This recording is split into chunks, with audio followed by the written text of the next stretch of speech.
Bienvenue à tous dans ce calendrier de l'Avent 2025 du Basket Lab et cette année, pour attendre Noël, une saga Origine de Stars où nous replongeons chaque jour dans le passé pour redécouvrir les profils de draft des meilleurs joueurs du monde.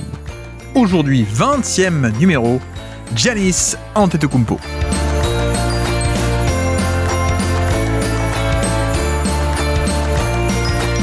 Et aujourd'hui, nous revisitons le profil de Giannis Antetokounmpo et son évolution à travers l'article à l'époque de Jonathan Giboni de draftexpress.com, la référence dans le scouting à l'époque, et surtout pour Giannis, puisque c'est l'article qui a fait connaître Giannis d'un point de vue médiatique. Nous sommes en février 2013, juste après que Giboni soit allé le voir en Grèce. Origine de Star, Giannis Antetokounmpo, c'est parti.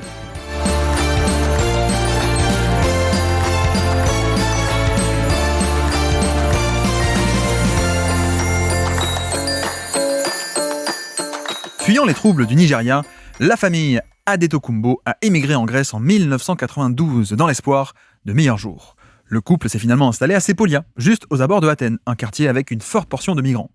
Occupant de nombreux emplois ces 21 dernières années, ils n'avaient jamais été reconnus par l'État comme des citoyens grecs, mais toujours avec l'intention de rester et de considérer la Grèce comme leur nouvelle maison. Contrairement aux États-Unis, être né en Grèce ne garantit pas automatiquement la nationalité. Et, de l'autre côté, déclarer les nouveau-nés à l'ambassade du Nigeria implique le risque d'expulsion du pays, un jour si arrêté par les autorités. Les Adetokounmpo ont donné naissance à 4 enfants en Grèce. Thanasis, déjà 6'7 de taille, en juillet 1992, Giannis en décembre 1994, 6'9 de taille déjà, Kostas, 6'3, né en 97, et Alex, né en 2001, qui fait déjà à 12 ans 5'9 de taille. Leur premier fils avant ça, Francis, est né en 1984 et il est aujourd'hui footballeur professionnel au Nigeria. Aucun des Adetokounmpo n'a reçu la nationalité grecque, bien que, né là-bas, obtenant seulement le droit de se rendre à l'école publique de par leur certificat de naissance sur le territoire. Thanasis et Giannis ont commencé à jouer au basket de manière amateur vers 2003. Le destin interviendra sous la forme de Spyros Vilignatis, coach de la Philatlitikos Academy et cycliste invétéré qui, un jour, les repéra alors qu'ils pédalaient proche du terrain où les frères jouaient.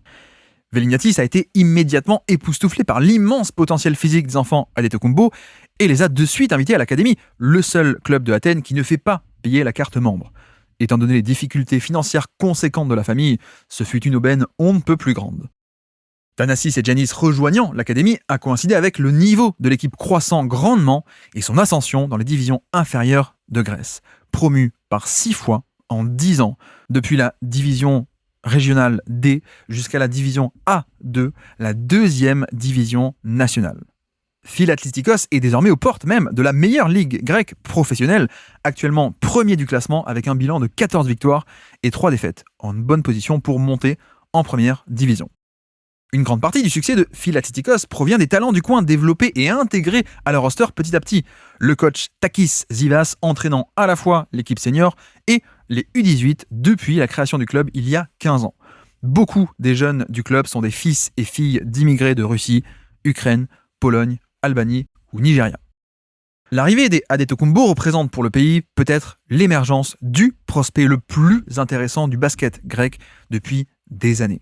Bien qu'il n'ait jamais évolué dans les équipes de jeunes sur des compétitions officielles, U16, U18 ou U20, Giannis a pourtant capté l'attention de tous dernièrement, à la fois sur le plan national, mais aussi à l'étranger, puisque 8 équipes NBA ont déjà voyagé jusqu'ici pour l'observer. Une sélection avec l'équipe nationale senior est même dans les tiroirs pour cet été, dans le cas où il parviendrait à obtenir la nationalité d'ici là. Après avoir pu voir une grande quantité de films sur lui en deuxième division senior et en U18 avec son club, nous avons décidé de nous rendre nous-mêmes sur place à Athènes pour voir de quoi il en retournait de ce buzz dans les cercles privés. Autant le dire, c'est la meilleure idée que nous n'aurions pu avoir cette année que ce pari-là. Et un usage on ne peut plus rentable de notre temps en pleine saison universitaire pourtant. Adetokounmpo détonne d'abord et avant tout de par son profil physique incroyable, non sans rappeler Nico Batum ou Thabo Sefolosha de prime abord. Il a une superbe taille, 6'9 et 90 kg, ainsi qu'une partie haute du corps encore largement sous-développée, mais une superbe charpente qui pourra sans doute se remplir énormément à terme.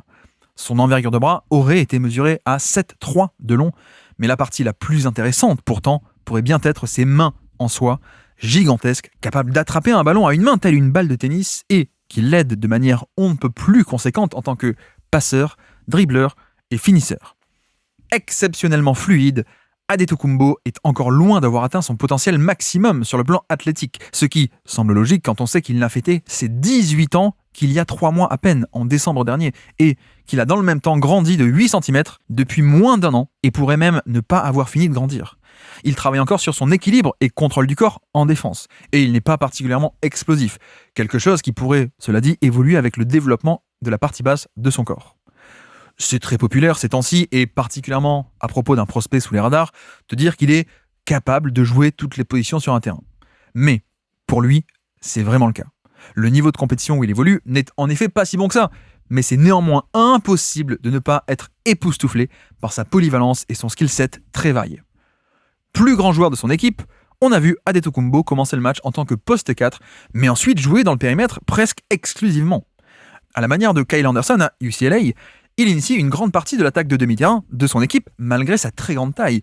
Et il lui arrive souvent de capter un rebond et se projeter en coast-to-coast, balle en main, avec un superbe contrôle du corps dans l'espace. C'est un dribbleur extrêmement à l'aise et fluide, et un passeur étonnamment volontaire, démontrant un très grand altruisme et une réelle envie d'impliquer ses coéquipiers. Il peut driver à droite comme à gauche, et il lit les défenses mieux que ce qu'on pourrait le penser au vu de son âge et de sa taille, montrant de splendides flashs de créativité et d'intelligence qui lui confèrent facilement un potentiel de point forward à terme. Les immenses foulées de Adetokounmpo et son incroyable longueur lui permettent de terminer au panier de plein de manières différentes. Il est plutôt droitier, même dépendant de sa main forte, cela dit, et devra continuer à améliorer sa puissance et son explosivité pour terminer au-dessus du niveau du cercle face à des défenses bien meilleures que celles contre qui il a joué actuellement. Son jump shot n'est en revanche pas aussi raffiné que sa qualité de dribble ou son passing. Bien que sa mécanique de tir soit régulière, plus ou moins, et qu'il puisse rentrer des tirs à la fois avec les pieds au sol ou en sortie de dribble, en mouvement, son point de relâchement du tir est assez bas pour sa taille, et c'est loin d'être un shooter automatique lorsque laissé ouvert. Il rentre 34% de ses 3 points pour l'instant cette année, et 70% de ses lancers francs, donc il semble y avoir d'assez bonnes fondations pour construire. La défense est le domaine où Adetokounmpo a le plus de potentiel, cependant, du fait de sa taille immense et ses bras interminables pour son poste. A priori, le poste 3. Il n'est pas encore très constant de ce côté-ci du terrain, manquant largement d'expérience, n'étant pas assez dur et physique pour tenir son territoire ou pour traverser les écrans, et il joue un peu trop haut sur les appuis, un peu trop rigide dans le périmètre. Les instincts démontrés, eux, sont en revanche des plus intrigants, que ce soit une très bonne anticipation au rebond, pour sauter sur les lignes de passe ou venir contrer des tirs au panier. Sa plus grosse lacune à l'heure actuelle reste son manque d'expérience. C'est un late bloomer qui a éclos tardivement et n'a pas eu le bénéfice de grandir et se développer contre ses pairs sur le plan du talent pur, contre d'autres top prospects internationaux sur de nombreux tournois et compétitions FIBA. Comme beaucoup de très jeunes prospects, loin d'avoir atteint leur maturité physique, il n'est pas encore assez agressif et il lui arrive de prendre de mauvaises décisions sur demi-terrain. Par moments, il est tellement dans l'optique de passer à ses coéquipiers qu'il peut avoir l'air de manquer d'un killer instinct. Et il est vrai, par ailleurs, que son manque de shoot ou de régularité en défense pourrait poser de gros problèmes au niveau supérieur si il n'arrive pas à s'améliorer là-dessus. Plus encore, des questions existent quant à sa véritable position et son rôle idéal sur le terrain face à des seniors. Même si l'idée d'un meneur de 6-9 de taille est alléchante sur le papier, il y a en réalité très peu d'équipes NBA qui jouent de cette manière, ce qui veut dire, concrètement, qu'il devra absolument améliorer sa capacité à jouer loin du ballon. Son talent pur et potentiel a déjà été repéré, notamment par Saragosse en première division espagnole, qui lui a déjà fait signer un contrat de 4 ans en décembre dernier. Il jouera donc l'an prochain en Ligue espagnole, modulo l'obtention d'un passeport, mais il possède une clause de départ en NBA à la fin de chaque saison de ce contrat, mais aussi, notamment, pour cet été 2013, avant le début du contrat. Son agent, Georgios Dimitropoulos, a communiqué vouloir l'inscrire à la draft pour jauger de sa cote, mais rajoutant qu'il existe une probabilité de 80 à 90% qu'il reste ici. Rien n'est encore ancré dans le marbre, mais les équipes NBA pourraient être tout à fait contentes de laisser Giannis grandir en Europe pour une petite poignée de saison et se développer dans une équipe comme Saragosse, bien connue pour son travail auprès des jeunes. D'après mes sources, Adetokounmpo a également suscité un certain intérêt, par ailleurs, pour le Nike Hoop Summit du mois d'avril, dans 2 mois, et du Adidas Eurocamp à Trévise. Et il pourrait être tout à fait enclin à y participer, si invité, même si la problématique de son passeport reste en suspens. Jusqu'ici, 8 équipes, dont 2 general managers, ont déjà fait le voyage à Athènes pour l'observer et de nombreux autres devraient suivre dans les prochains mois. Son talent pur est on ne peut plus évident dès qu'il pose le pied sur un parquet. Mais il y a de toute évidence énormément de chemin pour lui encore à faire pour parvenir à manufacturer tout ceci en une production réelle au plus haut niveau. Quoi qu'il en soit, l'histoire de Giannis Adetokounmpo est, à n'en pas douter, la plus unique de cette draft 2013 et ce sera absolument fascinant de monitorer ses progrès à la fois sur le court terme et également de la manière dont il va se développer à long terme.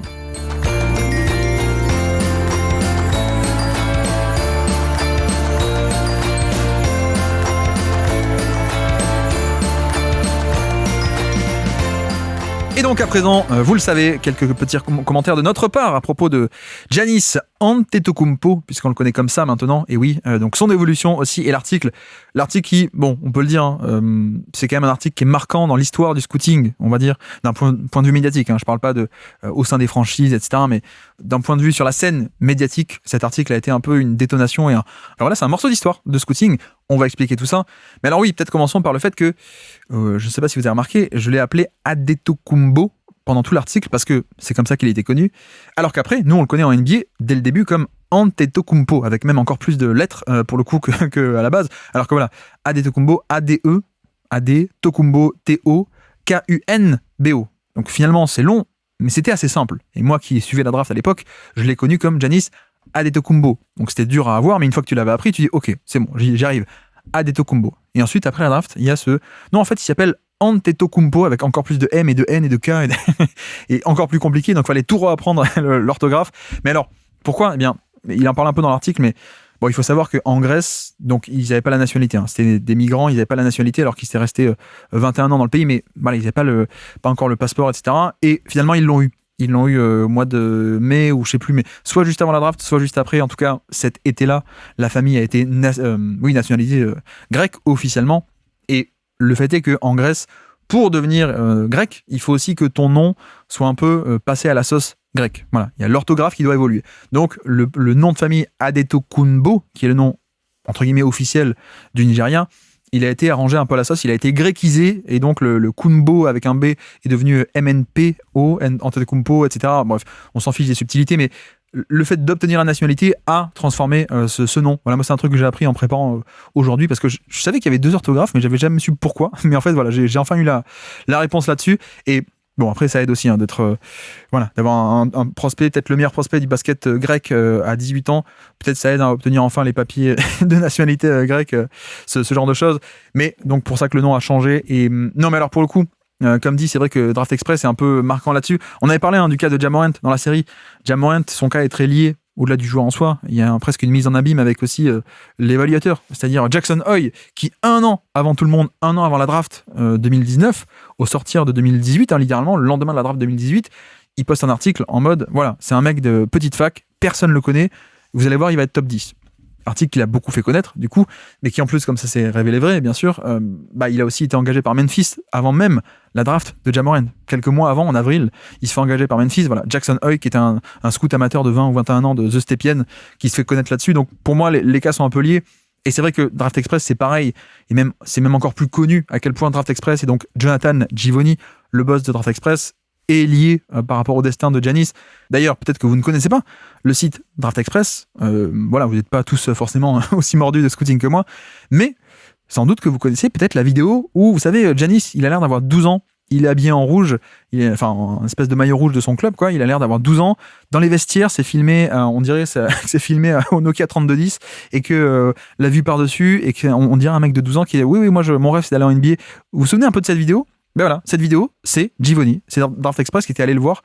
Et bon, comme dit aussi, faut pas non plus trop exagérer, c'est pas Givony, un blogueur semi-professionnel ou professionnel à l'époque, je pense déjà, qui l'a découvert totalement. Non, il était connu, comme dit aussi, même presque 4 mois avant, il avait été signé par Saragosse en première division espagnole.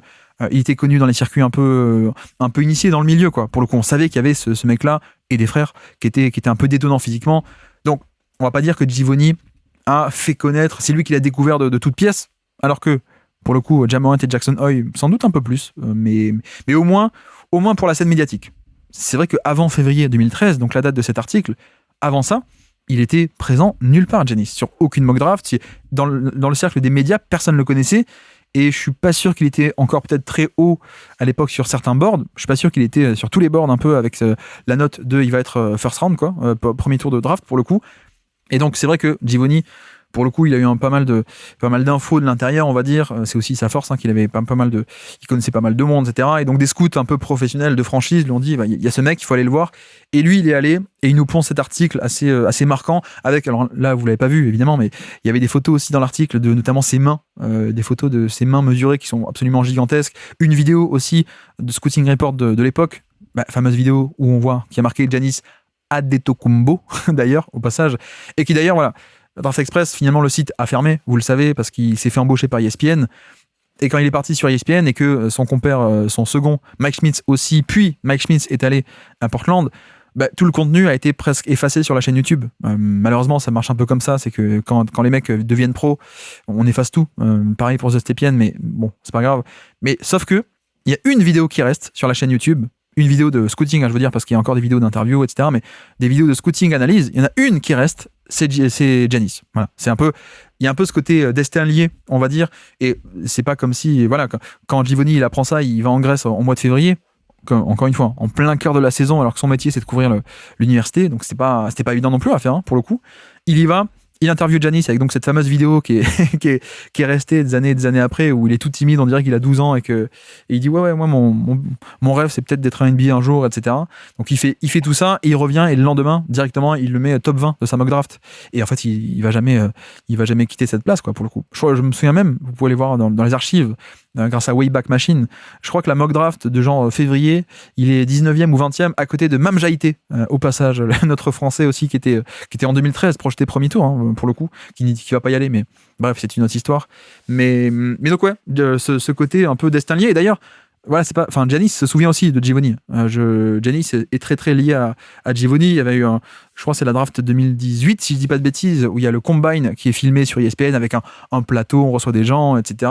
Donc sur le plateau, ESPN à l'époque, Draft Express était venu sur ESPN un an avant, 2018 donc, et sur le plateau il y a la présentatrice, il y a Jay Bilas, je crois, donc le mec spécialisé sur l'université, et donc Givony et Giannis en plateau, et donc on accueille Giannis, bienvenue, il venait parce qu'il y avait son frère Alex, le tout dernier, le petit dernier Alex qui était à Dayton et qui se présentait à la draft, et donc Giannis sur le plateau qui est là, voilà, ça c'est le mec qui m'a découvert, c'est le mec qui m'a interviewé au moment où personne ne me connaissait, donc il y a un lien entre les deux aussi. Pour le coup, et c'est le coup d'une carrière, franchement c'est le coup d'une carrière, on va dire. Je pense que même dans 20 ans on reparlera de ça avec à Givony, et comme on parlera de Ja Morant à Jackson High, quoi. Donc il y a ce côté un peu lié, et voilà, il y a un film sur sa vie aussi qui a été fait, Giannis, il y a des documentaires aussi. Bon, fermons un peu cette parenthèse de lien entre Draft Express et Giannis, quoique, juste pour préciser, on est en 2013 pour le coup. Et en 2013, c'est vrai que le pli n'est pas encore pris totalement par les Américains sur tout ce qui est basket Europe et scouting de basket européen. On a connu quand même pas mal d'années, notamment où les prospects européens très cotés, il y avait eu des échecs, ça avait un peu refroidi les Américains qui de base sont pas les plus chauds sur des prospects étrangers ou américains. Vous voyez un peu l'idée, quoi. Et donc c'est vrai que en 2013, juste pour réitérer, Givony, il y va aussi parce que c'est un des premiers ou un des seuls, à mon avis, qui à l'époque était un peu plus ouvert d'esprit et qui couvrait en fait l'Europe de bonne manière, on va dire, de manière correcte et ainsi de suite. Et c'est ce qui a permis ça. Je pense pas qu'il y ait des mecs d'autres sites, donc je vais pas me nommer, mais qui seraient allés. Je pense que Chad Ford, allez, je vais nommer Chad Ford, l'ancien de ESPN, il serait pas allé, quoi, pour le coup, des mecs comme ça, parce qu'il y a un peu ce côté. Bref. Donc, c'est aussi là-dessus que moi je regrette un peu que Draft Express se soit arrêté, parce qu'il était quand même fort, et en plus il avait ce côté pas américain pour le coup, donc ça c'était bien, et ça nous a permis d'avoir ce truc assez marquant. Et donc une fois qu'on a un peu connu Giannis, c'est que cette vidéo est sortie, et l'article aussi, voilà, ça s'est un peu popularisé, tout le monde a appris son nom, même des mecs qui donc sont jamais allés en Grèce ou ont jamais vu d'image de Grèce, NBAdraft.net ou des sites comme ça, finalement tu commences à le connaître, t'entends parler, Giannis il vient, il fait des workouts et ainsi de suite. Voilà, la cote monte logiquement, mais bon, finissons un peu là-dessus. Le contexte aussi de la draft 2013 est assez marquant, parce que, souvenez-vous, c'est une draft qui est très faible à l'époque, même très très faible, c'est la pire de la décennie, voire même plus. Et pour le coup, c'est juste qu'il y a un creux de talent, quoi. Il n'y a pas tant que ça de talent, même pas d'élite, même pas chapeau 1, même chapeau 2, il n'y a pas grand-chose. Et même pour dire, les first pick annoncés, c'est Nerlens Noel, qui est un pivot défensif, mais qui est nul en attaque, Vraiment, il n'y avait pas grand-chose. Et qui en plus était blessé au genou très gravement depuis 6 mois. Et le deuxième pick, c'est Ben McLemore, annoncé. C'était clairement deux meilleurs prospects. Et Ben McLemore, c'est un 3&D athlétique. Voilà, littéralement, c'était un 3&D du côté de Kansas, à côté de 4 seniors. C'est les deux meilleurs picks annoncés, ce qui, dans une vraie draft, aurait été 12e et 13e, je pense, à peu près un truc comme ça. Et donc, il y a un niveau de talent qui est très, très bas. Et je me souviens que donc Giannis, en fait, il y avait un peu ce côté... entre tous ces mecs de fac qui sont pas mal, mais pas beaucoup de potentiel, il y a peut-être dans la draft un peu des mecs méga jackpot, quoi. Alors, on sait pas lesquels ça va être. Peut-être ça va être Rudy Gobert, peut-être ça va être Lucas Nogueira. Bon, spoiler, ça a été Rudy Gobert. Sur ce côté, drafter un mec très jeune et full potentiel et pas forcément encore beaucoup accompli. Mais Giannis faisait un peu partie de ça. D'ailleurs, je me souviens beaucoup le soir de la draft de Fran Fashila, je crois qu'il s'appelle comme ça, un des spécialistes aussi ESPN de tout ce qui est fac, mais aussi un peu high school basketball, qui dit en fait, il faut voir Giannis, quand Milwaukee le draft, donc 15e, je crois, 15e, il faut voir un peu Giannis comme un McDonald's All-American. Voilà. Et que, grosso modo, il disait que il faut le percevoir comme un joueur de lycée. Il n'est pas encore prêt. Il faut le percevoir comme un mec de 17 ou 18 ans qui viendrait à peine avant qu'il aille à la fac, etc., quoi. C'est un produit à ce point brut. C'est un peu l'idée. Et c'est vrai que la formulation était très bonne, je trouve, de dire, voilà, il faut le percevoir comme un McDonald's All-American. Il est à ce point loin, mais à ce point aussi talentueux, quoi, en termes de talent pur, parce que les mecs qui sont invités au McDonald's All-American, c'est les meilleurs lycéens du pays, hein, c'est pas des lycéens un peu très très banals. Donc voilà, un peu pour le point contexte, et au final il va devenir le meilleur joueur de la QV de très loin, et c'est aussi marrant de voir que dans cette QV où les top talents, entre guillemets top talents, oui, parce que j'ai pas dit, mais numéro 1 et 2 annoncés, ils ont fini 6 et 7, hein, pour dire à quel point c'était c'était pas sûr et que c'était pas un talent évident non plus, et qu'à l'inverse, ceux qui ont le plus émergé, c'était les potentiels gigantesques, bien que lointains, mais donc qui se sont accomplis pour le coup. Donc c'est pas Victor Oladipo, c'est pas KCP qui va être top 10, c'est pas Cody Zeller, c'est pas Alex Len qui est top 5, non, finalement le meilleur jeu de la QV, c'est le mec qui a été drafté plus bas, mais aussi pourquoi. C'est logique, hein, c'est un mec qui était d'accord, plus de potentiel, et il l'a accompli, mais au moment de la draft, tu peux pas dire prenons Giannis, c'est lui qui a le plus haut plafond, parce que Giannis c'était aussi beaucoup de risques, un talent très brut, pas du tout poli, etc. Donc c'est facile a posteriori de dire ouais, ils auraient dû prendre Giannis numéro 1 ou dans le top 5. Non, il y avait aussi une énorme part de risque qui va avec. Et d'ailleurs, comme dit, hein, j'ai fait exprès, mais quand Gobert est un fantastique réussite aussi, lui en fin de premier tour, il y a aussi Lucas Nogueira qui est pareil, un pivot potentiellement défensif de fou parce que qualité athlétique, très grand, très long. Bon voilà, Nogueira, il a rien donné en NBA. Et après, je connais pas trop l'Europe, je sais pas ce qu'il a fait des trucs, mais vous voyez un peu l'idée. Le côté potentiel, d'accord, mais si tu as un potentiel d'être à 99 sur 100 au niveau NBA, mais que tu n'as que 5% de l'atteindre, est-ce que vraiment ça va être drafté quelqu'un qui a que un potentiel de 80 sur 100, mais avec 50% de l'atteindre, vous voyez? Donc bref, c'est un peu toute l'idée, et c'est aussi pour ça que j'en ai parlé avec Gobert, même draft et même profil, et deuxième meilleur joueur de cette QV, Gobert au final. Mais Giannis et Gobert, pour moi, c'est un peu les tickets de loto, quoi. C'est-à-dire que tu as très très peu de chances de gagner, hein, quand tu joues au loto, et tu mets des chiffres et tu dis allez, ça coûte rien, ça coûte 1 euro et je joue, et tu sais que dans 99,99999% des cas tu vas pas gagner, mais le jour où tu gagnes, tu gagnes très gros. C'est un peu l'idée pour moi de ce type de profil à très très haut plafond, même si très risqué. Et il faut avoir conscience que quand tu draftes ça, tu peux te planter totalement et tu peux te retrouver avec un mec qui va être juste du potentiel et jamais développer le reste. Les exemples sont légion. Pour le coup, d'ailleurs, Toronto a un peu fait pareil avec... ils étaient allés chercher Bruno Caboclo. Peut-être que vous, ça vous parle pas. Donc c'est 1 an après. Masai Ujiri, qui adorait Giannis. Masai Ujiri était le GM de Toronto. Et lui, il a bien parlé depuis... Oui, nous, on avait le pic, un des pics qui était juste après, avec Toronto, parce que Toronto-Milwaukee éliminé au premier tour, mais Toronto était un peu meilleur. Donc ils avaient quand même un pic juste après, Toronto. Bref, donc Masai Ujiri voulait absolument Giannis, il l'a dit, et donc il fait le coup l'année d'après d'aller chercher Bruno Caboclo, que personne ne connaissait, vraiment. Sauf que le problème, c'est que, alors Bruno Caboclo, autre d'ailleurs citation très connue de Fran Fashila, qui là, cette fois, il n'avait pas dit c'était un McDonald's All-American, il a dit, c'est le fameux joueur qui est 2 years away from being 2 years away. Il est à 2 ans près d'être à 2 ans près, pour dire il est encore très loin, quoi. C'est un peu l'idée. Voilà, Caboclo, qui était même pas un talent premier tour pour beaucoup de monde, même pour personne ne savait qui c'était. Nous, on avait fait la draft en direct avec l'écho des parquets en 2014, et on dit mais c'est qui? Quelqu'un le connaît? Alors que pourtant on l'avait bossé, hein, on avait bien poncé Draft Express et tous les sites, et personne ne connaissait. Tout ça pour dire que pour un Giannis, il n'y a pas un Bruno Caboclo. il y en a des dizaines et des dizaines, quoi, voire des centaines. Donc, c'est le ticket de loto. Pour ça que moi, l'analogie du ticket de loto est pour moi assez parfaite parce que, bah ouais, la majorité, voire la quasi-totalité, sauf un, c'est les tickets que tu vas acheter qui vont rien donner. Bah, par contre, tu tombes sur le bon, tu tombes sur Giannis et tu gagnes des millions et des millions, quoi. Littéralement, c'est ça, quoi, pour le coup. Donc ça, c'est un peu le contexte. Et le truc de base, hein, vous avez bien compris, c'est à quel point le physique a changé. Alors, de plein de manières. Déjà, premièrement, il a continué à grandir. Puisque dans l'article, il fait 6-9, ils nous disent, et c'est pour ça qu'ils nous parlent de comparaison avec Nico Batum et Thabo, Sefolosha aussi. Alors, il faut savoir que Sefolosha, c'est aussi un des premiers coups de Draft Express à l'époque, vraiment un des tout premiers, puisque personne ne le connaît trop, Sefolosha, et donc Sefolosha le Suisse, mais qui joue en France. Et pareil, Givoni avait entendu parler, on lui avait dit, des scouts professionnels lui avaient dit, oui, alors il y a un mec, Sefolosha, faut que tu ailles le voir, etc. Donc il a repéré Sefolosha, il en a parlé Draft Express à l'époque, et il a fini en effet premier tour. Voilà, c'était un peu le Giannis avant Giannis, on va dire, pour Givoni. Et Sefolosha et Batum, pourquoi ils parlent de ça? Parce qu'il y a la comparaison de poste 3 européen et très, très grand, très long, en fait. Et à l'époque, donc, avec cette taille de 6-9, c'est un grand ailier, même un très grand ailier. Mais en fait, il va continuer à grandir. Alors, les Américains, avec les mesures, leurs mesures à 2 balles, on connaît pas sa taille officielle, mais il est au moins à 6-10, peut-être 6-11 même. Giannis, c'est un vrai intérieur, quoi, aujourd'hui. C'est pas, voilà, quand on lit, des comparaisons avec Batum et Sefolosha, on dit, bah non, c'est un poste 4, Giannis, voire même un small ball poste 5 qui est pas si small ball que ça. Voilà, donc, premièrement, il a continué à grandir. Les mains, au passage, sont fabuleuses. Bien sûr, les mains immenses, ça permet plein de trucs. Les bras aussi, parce que même s'il fait 6-10 ou 6-11 de taille, même par rapport à ça, le fait d'avoir une envergure de 7-4 ou 7-3, c'est immense, c'est absolument dingo, ce côté bonus de longueur de bras. Ça va aider dans tous les domaines du jeu, évidemment, vous le savez.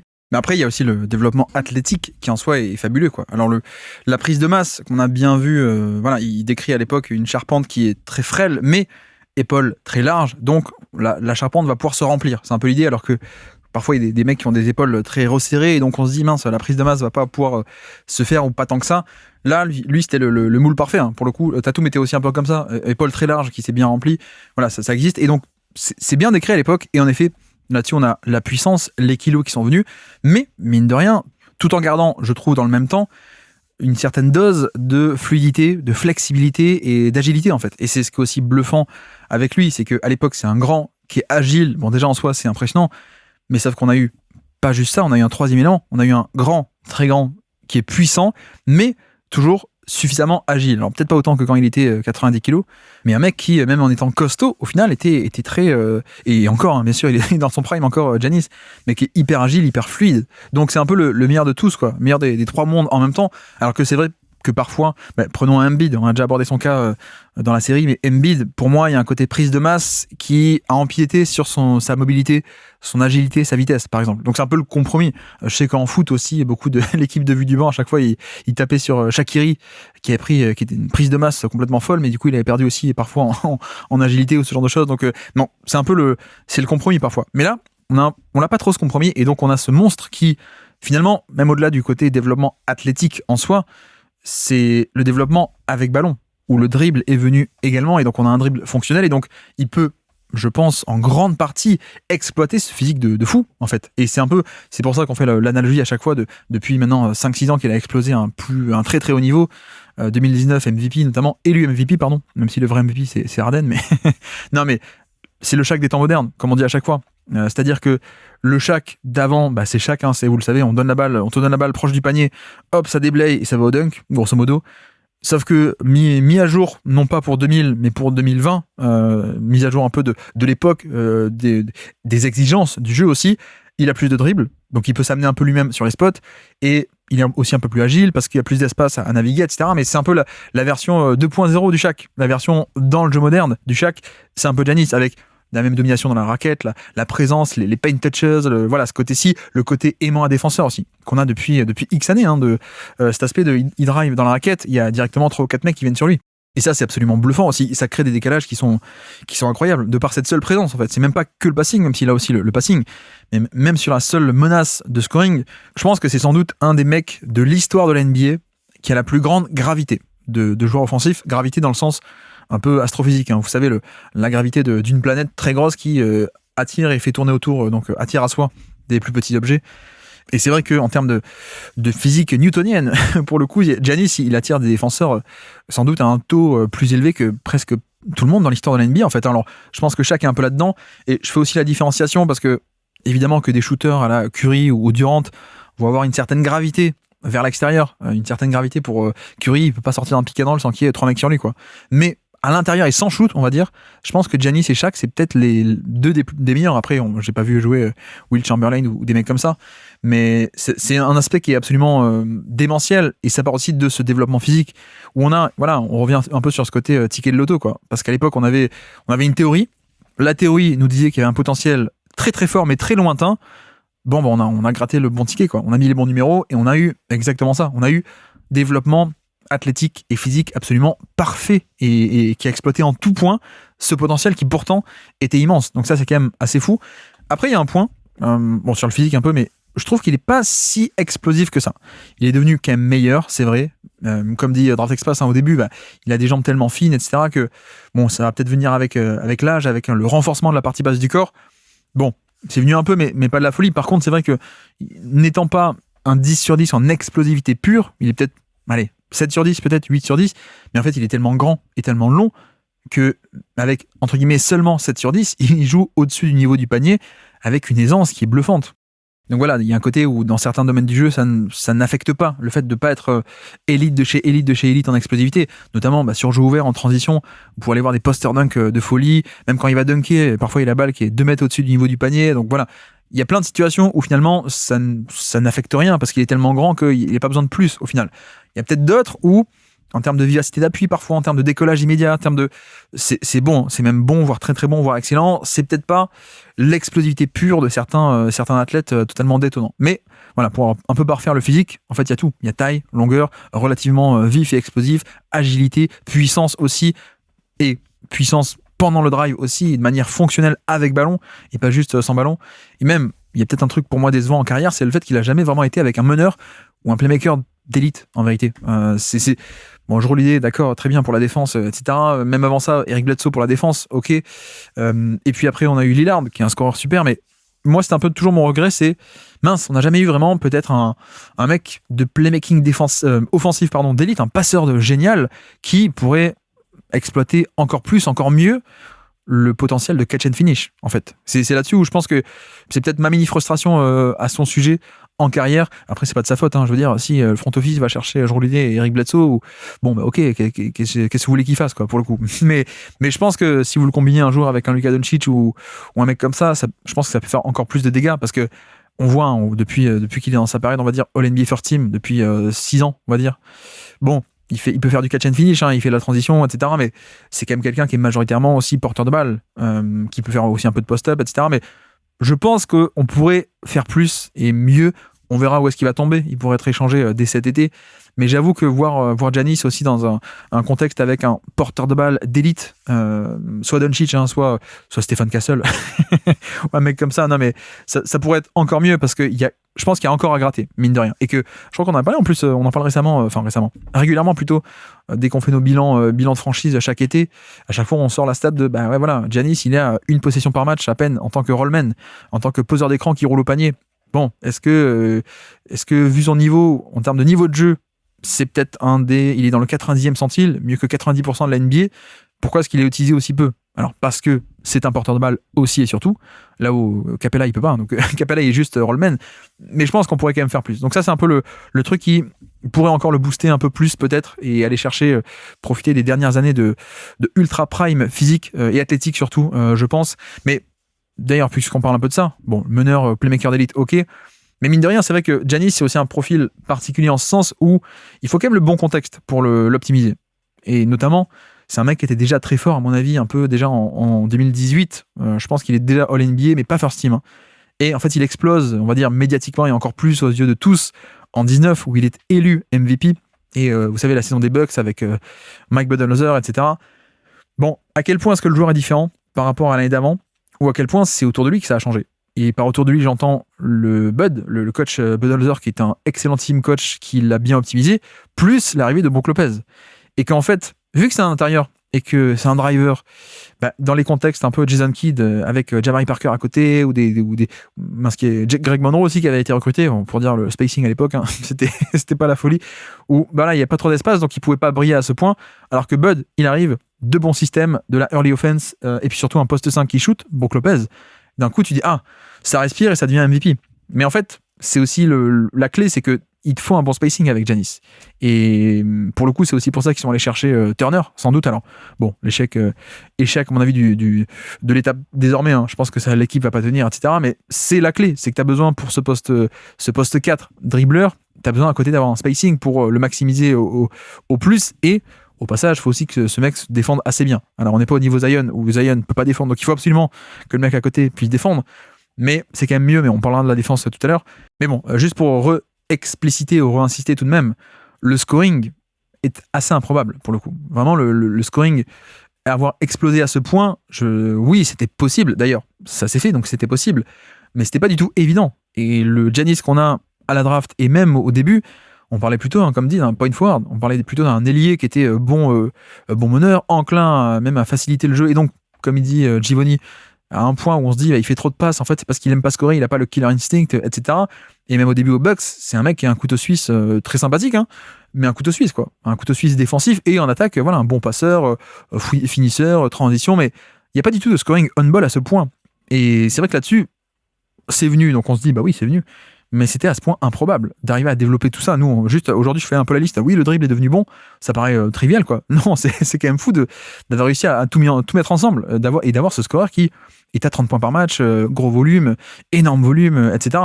Et d'ailleurs, moi, c'est pour ça que à l'époque, j'avais un peu scouté, alors pas à l'époque de la Grèce, hein, pas non plus, j'ai pas regardé les matchs de deuxième division grecque, mais en 2016, troisième année en carrière, à été 2016, j'ai fait un scouting report à son sujet. C'est au sortir de sa troisième année où il y a un peu du tanking de fin d'année. Les Bucks qui étaient très bons en 2015, surprise, 2016, c'est la cata, et donc fin de saison, tanking. Et c'est la fin de saison où Jason Kidd, il dit, bah tiens, on va le mettre un peu meneur de jeu, pour de vrai. On va le mettre meneur de jeu. Il y avait eu du bien, du moins bien, et je m'étais dit, c'est intéressant de scouter ça. Donc j'avais fait une vidéo qui est d'ailleurs toujours disponible, je la mettrai en description. À mon avis, je pense qu'elle est hyper intéressante, hein, la vidéo de capturer l'époque et le niveau le stade de développement. Mais ce que je dis à l'époque, c'est que, bah ouais, c'est cool le passing, mais il y a des défauts de passing, mais surtout, le scoring en 2016, donc troisième année, bon il a que 22 ans en troisième année, mais je veux dire, il est MVP en 19 à 30 points par match, 3 ans avant, on est encore en mode, ok il peut scorer, mais bon c'est pas non plus sa force quoi. Et moi au point même où, alors moi j'étais un grand fan de Jabari Parker depuis la draft, et je me suis un peu planté là-dessus, etc. Donc mon analyse à l'époque était pas top, on a fait un pourquoi j'avais tort sur lui, si ça vous intéresse d'aller écouter ça, pourquoi j'avais tort, mais donc j'avais fait article et vidéo à l'époque. Et c'est vrai que sur l'article, même je disais, mais est-ce que les Bucks ont vraiment raison de donner les clés un peu à Giannis, qui n'a pas ce potentiel de star scoreur, alors qu'en NBA t'en as besoin? Et est-ce que les Bucks n'auraient pas plutôt intérêt à donner plein de ballons à Jabari Parker, quoi, qui petit à petit commence un peu à reculer dans la hiérarchie, alors que lui c'était vraiment le scoreur go-to guy. Et donc voilà, ce n'est que mon avis qui est imparfait, qui était pas bon à l'époque et tout ce qu'on veut. D'ailleurs, je crois que c'est la première fois que j'avais interagi avec Antoine Tartrou. Cet article, il était venu mettre un long pavé sous moi-même, mon long pavé, mon article. Mais non, mais à l'époque, c'était pas impensable de dire bon, Giannis, ok, mais Jabari, quand même, go-to guy. Et le vrai go-to guy potentiel, c'est celui qui peut scorer. Donc c'est pour dire aussi à quel point est-ce qu'on a fait des progrès, et finalement, pas tant de temps que ça. Hein. Je veux dire, entre 2016 et 2019, c'est rien quoi. Et encore je dis 19, mais en fait en 18 il est déjà All-NBA, il est All-NBA third ou seconde, je sais plus. Et j'insiste, hein, vous pouvez aller la revoir la vidéo si ça vous intéresse, mais à l'époque je montre et on voit que le scoring, c'est pas ça encore. Notamment il y a plein de points sur lesquels c'est plus un mec polyvalent qui peut scorer qu'un vrai scoreur. Notamment la puissance n'était pas trop là. C'est un mec qui était pas du tout agressif à l'époque. Pour utiliser son corps, pour être puissant, il essayait encore de contourner un défenseur plutôt que lui rentrer dedans. Les lancers francs, c'était pas encore génial, etc. etc. Donc au final, il y a quand même ce genre de problématique. Même le post-up, parfois il était utilisé en post-up, c'était pas fou non plus parce qu'il y avait presque aucun savoir-faire et donc presque aucune aussi agressivité de rentrer dedans, dos au panier, les coups d'épaule, etc. Donc le chemin parcouru est assez fou. D'ailleurs, autre point de son jeu, alors je reprécise, c'est trivial, mais oui, c'est devenu un driver d'élite, c'est devenu chaque des temps modernes, on l'a déjà dit, donc ok, mettons ça de côté, tout ce qui est scoring intérieur, drive et ainsi de suite. Vous le savez sans doute, l'autre clé de son jeu, c'est le shoot, et à quel point il a bien shooté ou pas. Le fait est qu'à l'époque, on dit il y a un potentiel. Le fait est aussi qu'année rookie, pareil, il shoot à 34% sur des catch and shoot, donc c'est plutôt pas mal. Et moi, j'avais un peu gardé cette idée de 34 en tant que rookie, on peut construire là-dessus.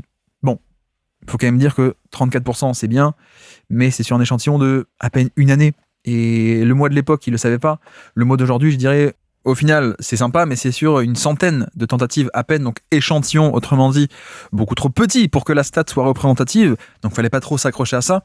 Cela dit, même si, en effet, on préfère comme échantillon que ce soit plutôt grand minimum 200-300, voire 700-800 pour être sûr du pourcentage, donc d'un point de vue stat, c'était pas significatif, mais c'est vrai tout de même que, visuellement, on avait tout de même un shooter qui me paraissait un peu meilleur à l'époque en tant que rookie, en termes d'exécution du geste notamment.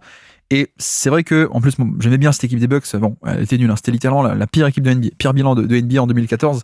Mais voilà, j'aimais bien Brandon Knight, donc j'ai beaucoup regardé cette équipe à l'époque. J'avais scouté Brandon Knight et ainsi de suite. Et donc je voyais un peu du coin de l'œil Giannis qui était un peu présent par-ci par-là. OJ Mayo aussi, c'était là cette saison-là. Bref, mais du coup, on voyait quand même que, ok, c'est prometteur. Et je pense que là, c'est peut-être le domaine qui l'a le plus affecté par la prise de masse, en un sens. Parce que, en fait, il y a deux points. Il y a la mécanique en soi, comment est-ce qu'il l'a construit, mais il y a aussi la simple prise de masse. Et c'est là où on disait que sur le côté drive, ça l'a pas tant que ça affecté de prendre en puissance parce qu'il a gardé un certain niveau qui a été suffisant d'agilité et de vivacité. Alors que pour le shoot, je me demande à quel point juste le fait d'avoir des plus gros bras, etc., et de prendre en masse, ça perturbe aussi totalement le jump shot, qui est aussi une question de timing, question donc d'équilibre pendant le tir, je saute, puis je retombe, mais si t'es lourd ou t'es pas lourd, tu retombes pas de la même manière, etc. L'exécution même des bras est pas pareil, si les bras sont très costauds, etc. Donc je pense que, en un sens, c'est peut-être là-dessus où la prise de masse l'a affecté. Et puis deuxièmement, il y a aussi un aspect plus global, on va dire, de quel type de mécanique utiliser. Et c'est vrai que de ce point de vue-là, faut quand même bien dire qu'il y a une différence entre les set shots, les tirs, les tirs mais où en fait tu as les pieds à plat, tu as les pieds au sol quand tu déclenches tout le tir, ce qui est le tir utilisé en général par les bigs, les intérieurs, et le jump shot.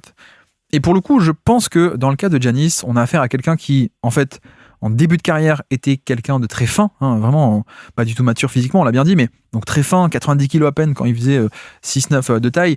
Et donc, en fait, avec ce genre de morphotype, tu fais un jump shot. Tu fais pas un set shot. Tu fais pas un jump shot. Enfin, tu tires pas les pieds à plat comme Al Horford, comme Towns, comme des mecs comme ça, comme les gros, grosso modo.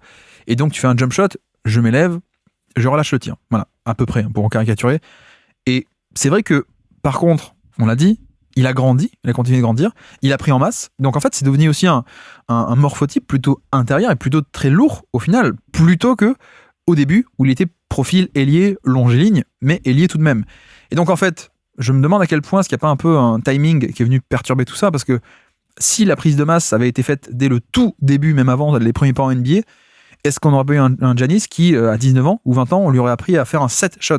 C'est-à-dire, mais comme les gros, vu que tu es lourd, tu n'es pas capable de faire une bonne élévation, en tout cas c'est plus dur, surtout lui qui a pas forcément des appuis hyper explosifs non plus. Mais voilà, un côté où quand t'es gros, quand t'es lourd, tu fais un set shot, tu mets bien les pieds à plat et tu shootes à partir de ça. La poussée des jambes se fait en même temps que les bras. Plutôt qu'un jump shot où tu décolles et arrivé en haut du saut, tu relâches le ballon.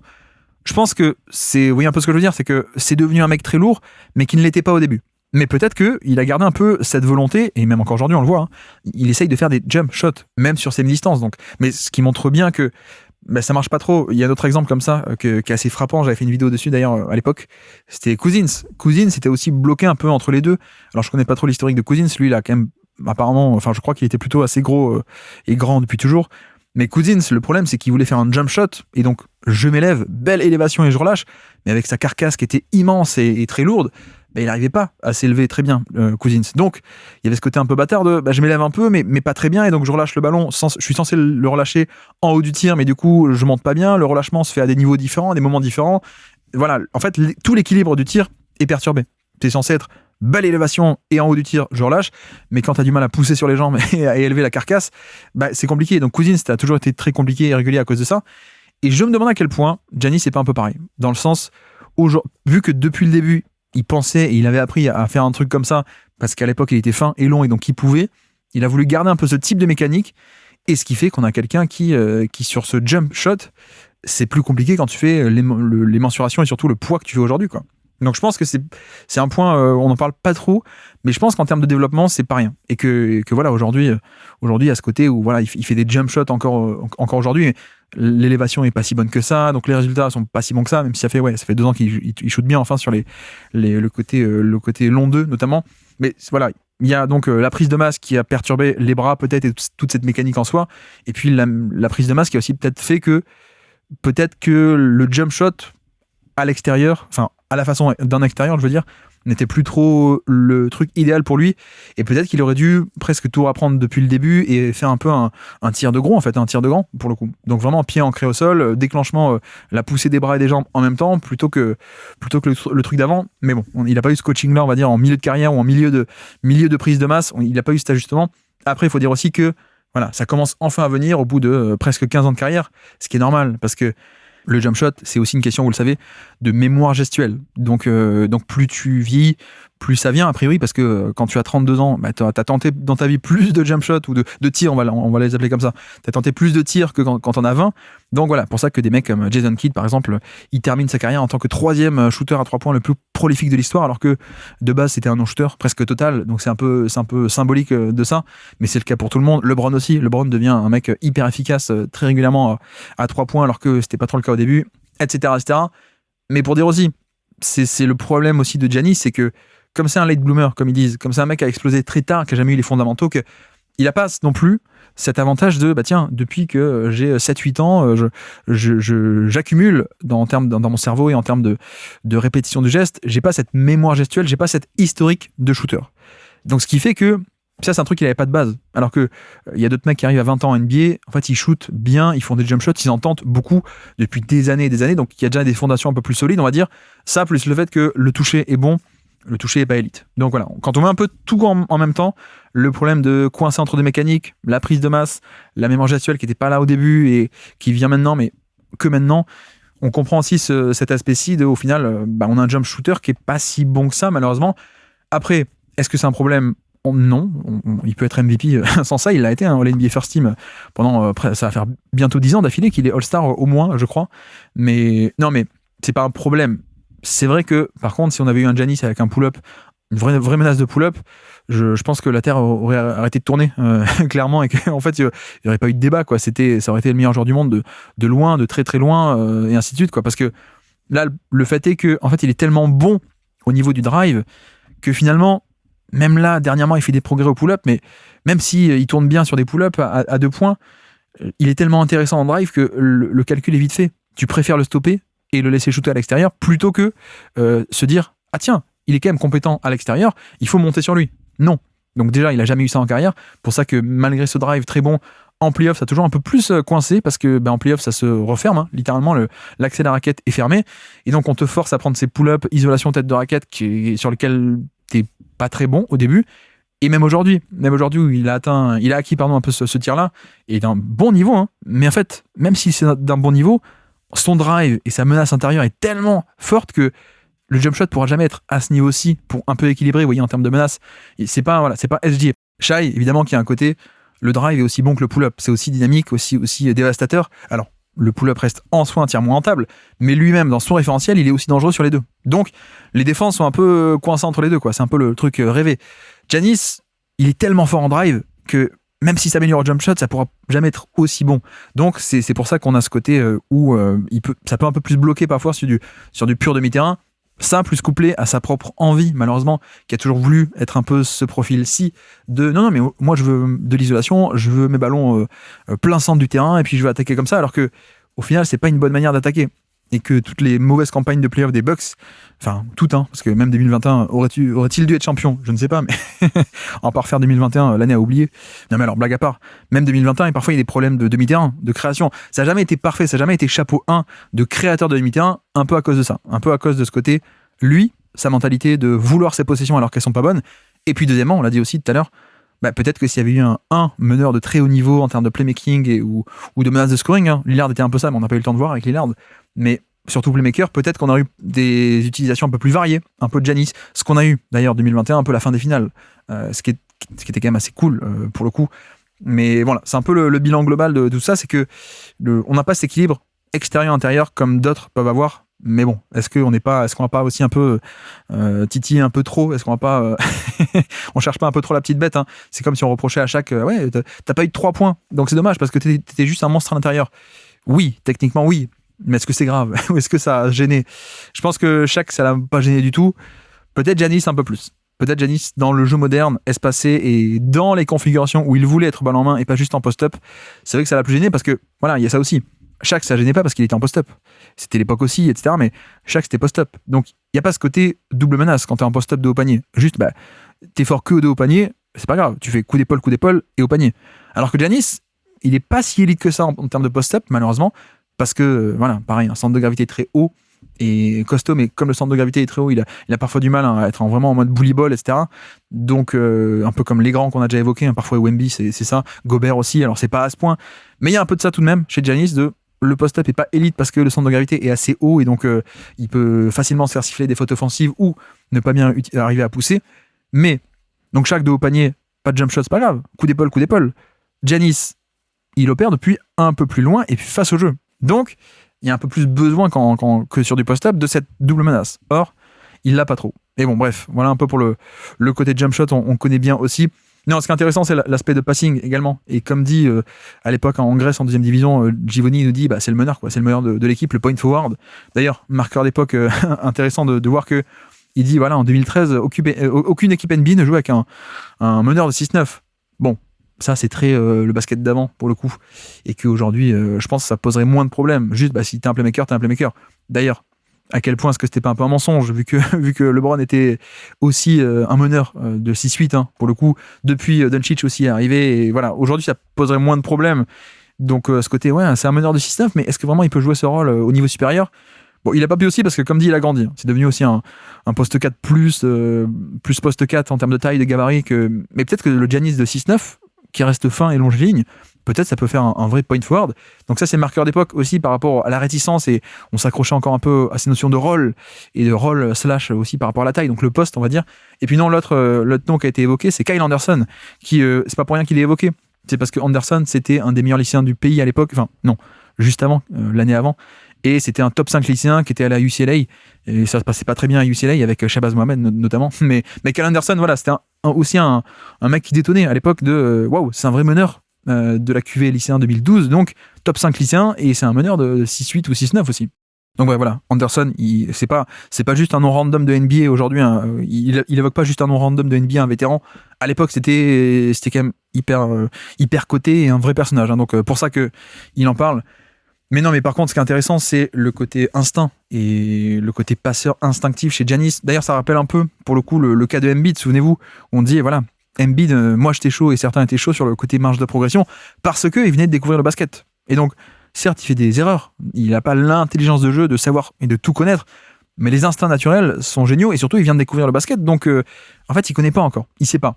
Et je pense qu'il y a ce même côté chez Giannis de late bloomer et donc en fait, au même âge, tu n'es pas comme certains qui sont sur les circuits lycéens AAU depuis 10 ans et donc, grosso modo, en termes de cerveau, de processeur, tu es qui tu es. Après 10 ans ou 8 ans à faire du basket organisé, tu es qui tu es.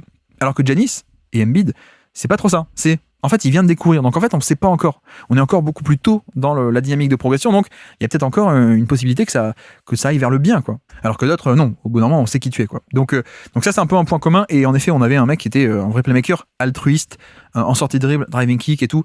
Et pour le coup, encore une fois, je renvoie vers la vidéo que j'avais faite en 2016. Ça vous intéresse, mais donc ce passage de fin de saison, dernier quart de la saison où Jason Kidd le positionne pour de vrai en tant que meneur de jeu de cette équipe, c'est intéressant parce qu'en fait on voit qu'en termes de créativité il a la palette complète du meneur et même alors peut-être pas le pick and roll, pas tant que ça parce que le dribble était pas parfait à cette époque-ci et donc voilà le contrôle du ballon était pas parfait, mais on voit des instincts de vision de jeu pour sa taille qui sont assez dingues, de altruisme évidemment, et même de driving kick, je drive, je ressors à 3 points, ou drive and drop off, quoi. Là, je dépose, je drop off la passe, je dépose la passe sous le panier, mais pas juste un basique, la passe est évidente, non. Il y a quand même des très très belles actions pour le coup, donc vision de jeu en sortie de dribble, parfois un peu pick and roll, les basiques, on va dire. C'est un mec avec une palette complète de passeurs. Après, ce qu'on voit aussi, et ce que je mets en lumière dans la vidéo de l'époque, c'est Par contre, c'est vrai qu'en tant que meneur de jeu en soi, le côté plus gestionnaire, on va dire, en fait, ça, c'est chaud, quoi. Il n'y a pas grand-chose. Hein. C'est la prise de décision est pas top du tout. C'est un mec qui... Il y avait le côté créatif de la passe, il n'y a pas le côté gestion et meneur, métier du meneur. C'est-à-dire le tempo, les bons choix. Des fois, il y a plein d'exemples comme ça où plutôt que lancer le système, oh tiens, je suis ouvert, je prends un pull-up, et toute l'équipe le regarde, mais qu'est-ce que tu fais voilà. Ou j'accélère le tempo et je suis hors de contrôle, ou je fais un mauvais choix parce que tiens, certaines lectures avancées, je suis pas capable de les faire parce que la défense de Casey qui surcharge le terrain autour de moi, ça marche pas. Il y a plein d'exemples comme ça, hein, assez marquants. Donc finalement, c'est un peu le côté où il avait le comment dire, il avait le flair, il avait les passes d'un meneur. Il n'en avait pas la consistance, peut-être un peu plus profonde, on va dire. Donc, c'est peut-être aussi pas mal qu'il ait juste été un playmaker et pas le gestionnaire de la boutique à plein temps, le Chris Paul, ce genre de truc. Mais finalement, le test avait été intéressant, je pense. Et même s'il n'est pas devenu meneur, c'est pas pour ça que, au final, le tester, le passeur révélateur n'était pas en soi assez intéressant. Et même aujourd'hui, je pense que c'est pas un passeur d'élite. Giannis, il y a quand même parfois des passes assez impressionnantes qui viennent, qu'il est capable d'aller chercher, avec parfois même une dose de créativité qu'on ne soupçonne pas et ce genre de choses. Donc voilà, ça c'est un peu le côté passeur. On n'a pas un point forward, on a plutôt un poste 4 qui fait des bonnes passes, on va dire, parfois fantasques, parfois pas top, mais tout de même assez cool. Et même peut-être que c'est un domaine du jeu où on n'a pas totalement exploité. Peut-être que l'avoir transformé en scoreur, c'était bien, mais est-ce qu'on n'aurait pas pu avoir des pick and roll ? Là encore, beaucoup de pick and roll entre petits, mais c'était vraiment un poseur d'écran de type AJ Green aujourd'hui, mais c'était pas de Connaughton, ou des mecs comme ça, George Hill, Eric Bledsoe, ou les pick and roll inversés, le petit qui pose l'écran, mais c'était surtout pour lancer un peu de Giannis vers le panier, quoi. Et je pense qu'on aurait pu faire plus, mais bon, c'est pas très grave, on a quand même un mec qui est très très fort là-dessus. Et c'est là-dessus où on retombe un peu sur... c'est pas pareil que Harden hier, hein. Mais Harden, on disait, le cocktail parfait, c'est qualité athlétique fonctionnelle, plus la taille, plus le toucher, plus le QI basket. Bon, on n'est pas dans ce moule-là du truc parfait, on est plutôt dans le moule du jackpot potentiel, hein, le ticket de loto, potentiel maximum gigantesque, mais lointain, mais le qualité athlétique et instinct. Et qualité athlétique, pas juste d'élite, mais qualité... mensuration physique d'élite et d'ultra élite, où tu te dis, bon, il faut encore qu'on lui apprenne à jouer au basket, mais si on y arrive, en fait, il peut relâcher le ballon par-dessus ou autour de tout le monde, en fait, parce qu'il est plus grand, plus long. Et donc, en fait, s'il peut déclencher les tirs et les mettre, ça va être la folie. Et donc, ça a été. Et c'est vrai que ce qui est rassurant, c'est de voir un peu ce genre de profil physico-athlétique avoir un sens du jeu, avoir de l'instinct. Et Giannis, c'était totalement ça. Donc c'est quand même un peu rassurant de ce point de vue-là de voir que c'est pas que des centimètres, quoi. C'est pas que des centimètres, c'est pas que de l'explosivité. Non, il y a aussi un cerveau, et ça c'est toujours aussi un indicateur très intéressant chez ce type de profil. Et c'est pour ça que certains sont plus hauts que d'autres. C'est parce que il y a le cerveau, quoi. Il y a le processeur. Donc ça, et puis dernièrement la défense aussi, bon, c'est devenu un deep boy, hein, vous le savez. J'avoue que moi, je pense que je suis un peu plus bas sur la défense de Giannis que le consensus collectif, mais un chouïa, c'est-à-dire je suis pas non plus détonne, et même avec moi ma nuance de ok, il a été deep boy, etc., mais bon, il faut aussi un certain contexte pour qu'il soit optimisé en défense aussi, c'est-à-dire qu'on a quand même je vais pas refaire le podcast des Bucks, hein, mais on a quand même un gros échantillon de 6 ans avec Giannis sans Brook Lopez ou Giannis avec Brook Lopez, c'est pas pareil. Une équipe avec Brook Lopez qui est un peu l'encre et lui est libre à côté, c'est des défenses d'élite, alors qu'une équipe sans Brook Lopez et que Giannis, grosso modo, c'est des defensive ratings qui sont dans la moyenne à peine. Et des équipes qui sont seulement moyennes en défense. Donc je suis un chouïa plus bas. Cela dit, il faut quand même dire que c'est par rapport à des standards de superstar, quand même la folie, quoi. Pour une star à ce point dangereux en attaque, d'avoir ce niveau-ci en défense, c'est un bonus incroyable par rapport à d'autres. Et voilà, comme dit, je pense qu'en protection de panier, c'est cool en bonus, en safety, mais pas quand on vient l'affronter directement, pas en drop et pas en frontal. Peut-être que là-dessus c'est un peu moins bon. Je pense aussi que le switch est pas si parfait que ça, mine de rien. Il peut switcher sur beaucoup de monde, hein. Il est seulement, on va dire, pour moi, 85, 90e centile plutôt que 100e centile. Parfois les mecs un peu explosifs, on retrouve le fait que lui ne l'est pas totalement et que parfois il est quand même grand et pas avec des appuis si vifs que ça par un moment. Donc contre le méga élite, ça peut, voilà, il est un peu moins bon par exemple sur switch qu'un Draymond, par exemple. Pour moi en tout cas, hein, c'est que moi. Mais comme dit, même malgré mes nuances, on est quand même sur un mec qui est très très bon pour les standards de superstar, mais en plus sur un poste important d'intérieur. Donc il y a aussi un apport qui est décuplé parce que à l'intérieur il y a plus de manières d'affecter le jeu aussi, et patati et patata. Mais là aussi intéressant, sur ma vidéo j'étais un peu j'avais oublié ça, mais quand je l'ai revu, en fait en 2016 je dis que c'est un mauvais défenseur. je te dis carrément que c'est un mauvais, c'est un mauvais défenseur. C'est-à-dire, on voit le potentiel. Et effectivement, je montre quelques actions. Donc, je parle pas de la draft, hein, je parle de 2016. Hein, on est 3 ans dans sa carrière. Et je dis, regardez, il y a des flashs géniaux hein, face à un tel, face à LeBron, face à un tel et un tel. Ok, même en protection de panier, même au rebond, c'est la folie au rebond. Il va chercher le ballon 4 mètres au-dessus de tout le monde. Mais après, une question comment dire, de puissance déjà. La puissance n'était pas là, donc il pouvait se faire rentrer dans le lard par LeBron ou des mecs comme ça, frontalement, je veux dire. Et puis après, c'est le côté technique et appui, le savoir-faire, le placement des appuis, comment est-ce qu'on oriente un défenseur ou pas, comment est-ce qu'on bouge les appuis ou pas, voilà, un peu ce côté discipline, un peu ce côté savoir-faire vraiment. Et ça, il l'avait pas. Et là encore, je parle de ça parce que entre 2016, où il est comme ça, il est globalement pas bon défenseur au général, et 2019 ou 20 où il est deep-boy déjà. Enfin, c'est une progression qui est spectaculaire. C'est pas en 6 ans, c'est pas de 2013 à 2019 qu'il a progressé pour être deep-boy, c'est entre 16 et 19, quoi. C'est en 3 ans à peine. Donc, on a, voilà, c'est pour qu'on reboucle la boucle, on va dire, et sur ce thème c'est vraiment le ticket de l'auto gagnant, quoi. C'est tu grattes, tu t'y crois pas, tu dis je vais être parmi les 60 millions de perdants, et en fait non, tu es celui qui gagne, tu es sur le ah ouais, en fait on l'a drafté pour le potentiel était lointain, et pourtant il l'a atteint en attaque, il l'a atteint en défense, il l'a atteint partout, quoi. Et on a un monstre all-time, on a un des meilleurs joueurs de l'histoire de la NBA. Je pense qu'il n'y a pas trop de moyens de contester ça. Donc voilà, l'histoire fabuleuse de Giannis Antetokounmpo. Il y en a peut-être un par génération. J'espère qu'on pourra en vivre peut-être un deuxième hein, avant de mourir, ou un cas comme ça. Mais c'est quand même au-delà de l'histoire qui en soi est touchante et etc. C'est l'aspect même dans le prisme scouting. Ça fait du bien. Dans le scouting et l'évaluation de joueurs, on est souvent en mode oui, alors le potentiel c'est ça, ça fait quand même du bien de voir un mec qui accomplit à ce point complètement son potentiel, qui est pas juste bon, qui était gigantesque. C'est ok, on fait ça.